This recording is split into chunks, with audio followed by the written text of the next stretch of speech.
Hi, today I'm reviewing this drill set organizer. This organizer right here is great because it's made out of strong steel and it's mounted up and able to hold a lot of weight. You can see I got a lot of different tools up here. I got for my drills, for my saws, to even a sander that's kind of heavy.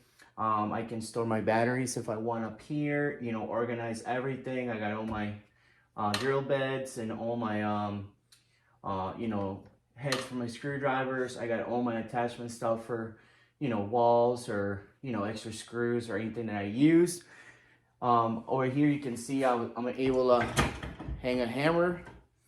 I can put my screwdrivers up here. You can, once you set it up, you can configure it whichever one you want. Like if you want to have your hammers in one side, down in the lower part, and your screwdrivers in the lower part. If you want to have everything on one side, like I said, I have my refrigerator right here, so it's easier for me to just have everything on that side.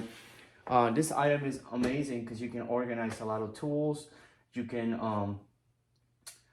also adjust however you want it, and it frees up a lot of space. Overall, this item is great to organize your tools at home, or if you want to do anything at work, or maybe like a storage unit, or maybe if you want to keep them in a utility closet outside. You can always hang anything. So very easy installation. I'm looking forward to using this. Thank you for watching.